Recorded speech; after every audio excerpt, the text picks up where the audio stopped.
Baik, Assalamualaikum warahmatullahi wabarakatuh. Perkenalkan, nama saya Ari Darmawan, NIM 240301020.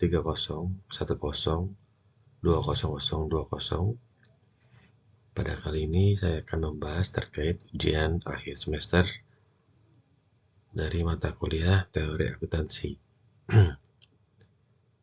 Langsung saja ke pembahasan pertama, yaitu terkait 4 pilar standar akuntansi atau SAK di Indonesia.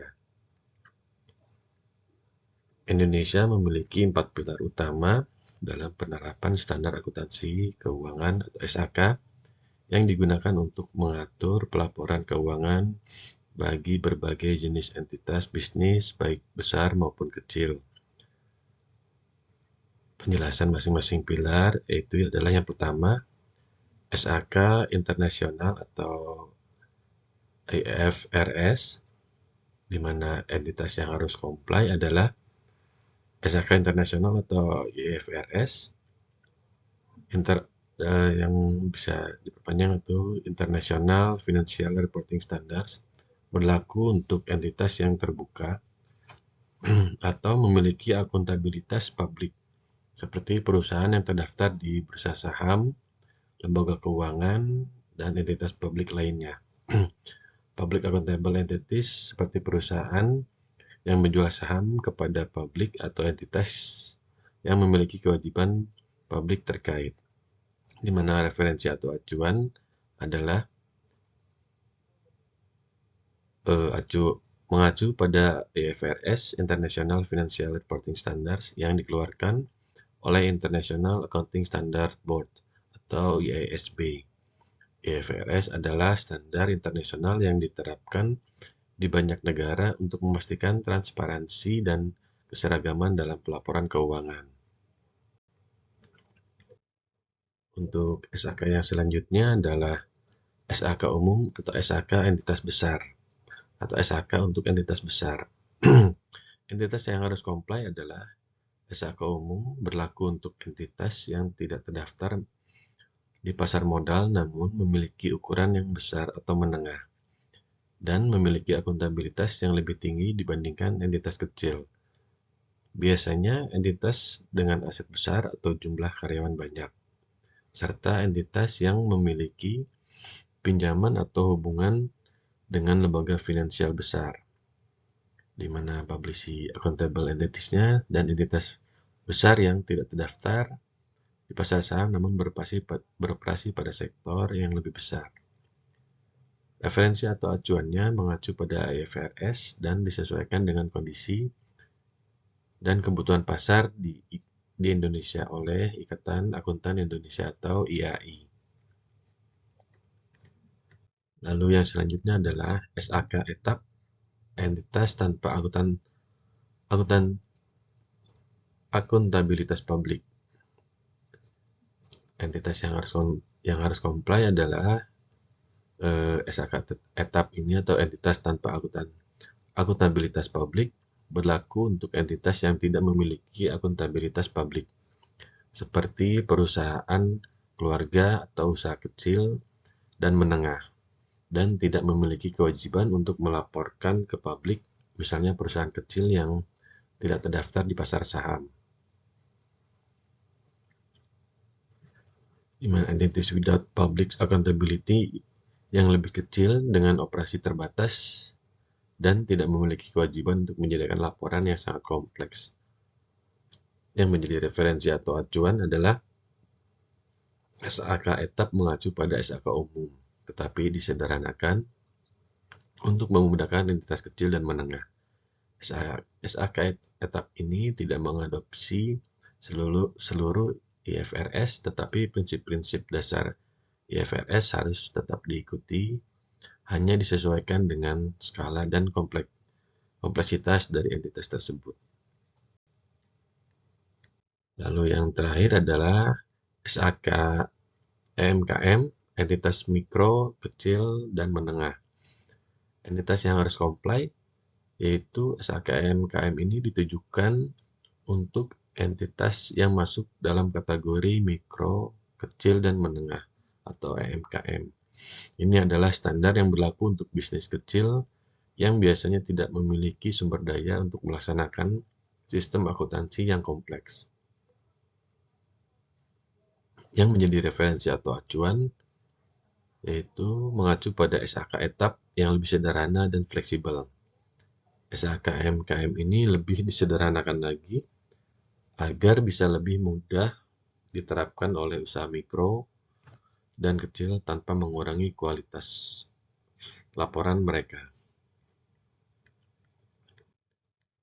Untuk perbandingan 4 pilar SAK ini, mana yang pertama SAK internasional atau IFRS, jenis entitasnya perusahaan terbuka, lembaga keuangan, menjadi referensi acuan, IFRS atau IASB, lalu SAK umum untuk entitas besar dan menengah, IFRS, dan referensi acuannya adalah IFRS yang disesuaikan oleh IAI. Untuk SAK tetap, jenis entitasnya adalah usaha kecil dan menengah tanpa akuntabilitas publik, di mana yang menjadi referensi acuan SAK umum yang disederhanakan.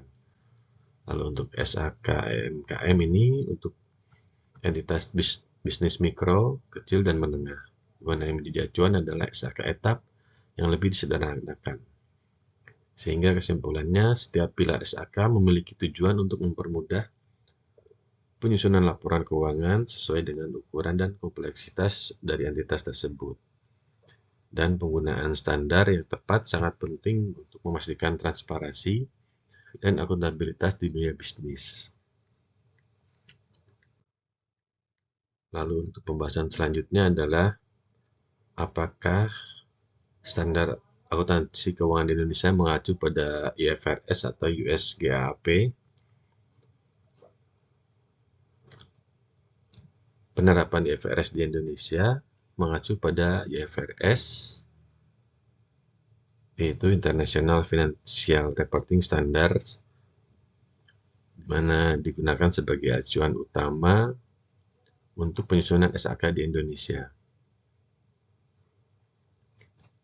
Meskipun terdapat beberapa penyesuaian untuk menyesuaikan dengan kondisi lokal, secara umum SAK di Indonesia ini sangat mirip dengan IFRS, terutama untuk entitas yang lebih besar dan terdaftar di pasar modal. Di mana penerapan oleh pemerintah dan IAI itu adalah pemerintah Indonesia bersama Ikatan Akuntan Indonesia mengadopsi IFRS untuk memastikan keseragaman dengan standar internasional. Penyesuaiannya untuk kondisi lokal, beberapa penyesuaian dilakukan agar SAK di Indonesia ini lebih relevan dengan praktik akuntansi lokal, namun tetap mempertahankan prinsip dasar IFRS. Dan untuk karakteristik IFRS itu sendiri, standar nasional dikeluarkan oleh International Accounting Standards Board, digunakan banyak negara di seluruh dunia, dan fokus pada transparansi dan keseragaman.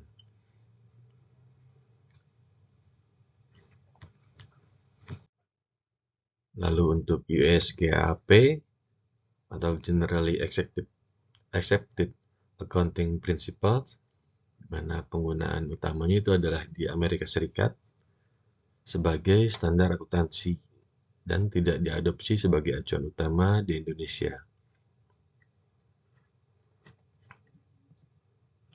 Perbedaannya dengan IFRS adalah US GAAP cenderung lebih berbasis aturan dan lebih perspektif, sedangkan IFRS lebih berbasis pada prinsip.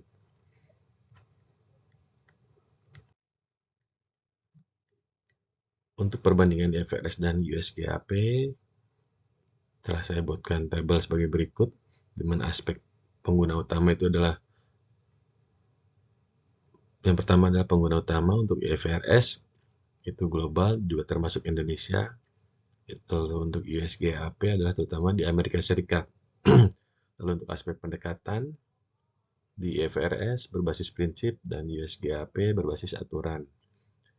Lalu yang ketiga fleksibilitas, untuk IFRS lebih fleksibel, memberi ruang bagi interpretasi. Kalau di US GAAP lebih ketat dan spesifik. Lalu yang keempat, untuk aspek tujuan, di IFRS transparansi dan keseragaman global, sementara untuk USGHP memastikan kepatuhan yang lebih ketat. Dan untuk aspek yang terakhir, penyesuaian untuk lokasi, IFRS penyesuaiannya untuk di pasar Indonesia, dan USGHP tidak relevan di Indonesia. Sehingga kesimpulannya, Indonesia ini mengacu pada IFRS meskipun ada beberapa penyesuaian untuk kondisi lokal.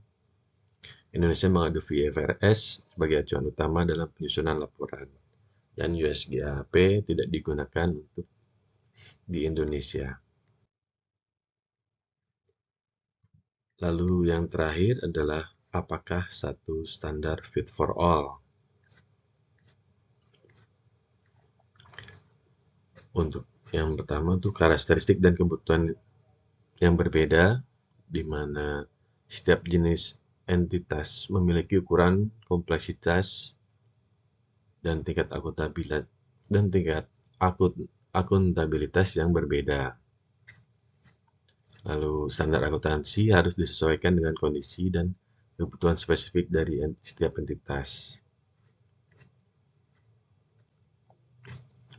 Lalu parameter yang kedua adalah kesulitan bagi entitas kecil.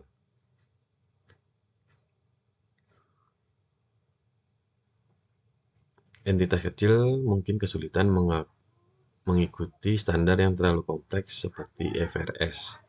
Standar yang rumit dapat membebani entitas dengan biaya tinggi dan prosedur yang tidak sesuai dengan kebutuhan mereka. Kebutuhan entitas lebih besar yang lebih terperinci, di mana entitas besar membutuhkan aturan yang lebih spesifik dan terperinci untuk pelaporan yang lebih transparan.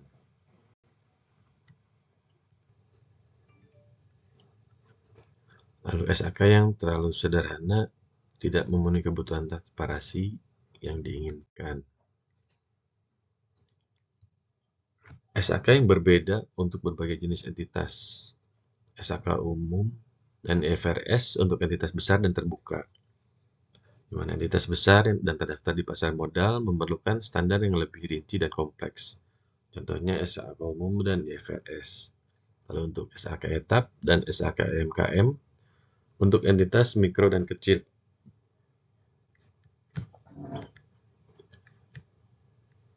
Di mana entitas mikro dan kecil ini memerlukan standar yang lebih sederhana seperti SAK etap dan SAK MKM, memudahkan dalam pencatatan dan pelaporan tanpa membebani entitas dengan aturan yang terlalu rumit. Apabila dilihat dari perbandingan standar untuk entitas besar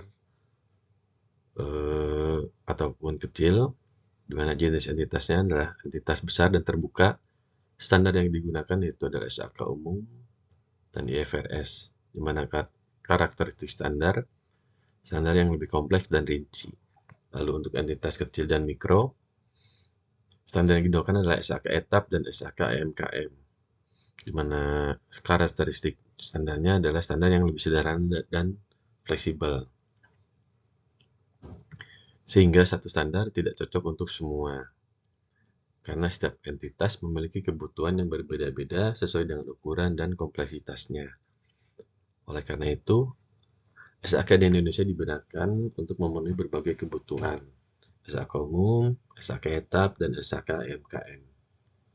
Dan juga pentingnya untuk menggunakan penyesuaian standar untuk meningkatkan efektivitas pelaporan keuangan baik entitas besar maupun kecil. Jadi penggunaan satu standar untuk semua jenis entitas tidak akan efektif karena akan sulit bagi entitas kecil untuk mengikuti standar yang terlalu kompleks. Sementara entitas besar memerlukan aturan yang lebih terperinci untuk keperluan pelaporan keuangan yang lebih transparan. Sekian penjelasan dari saya, lebih kurangnya mohon maaf. Terima kasih. Wassalamualaikum warahmatullahi wabarakatuh.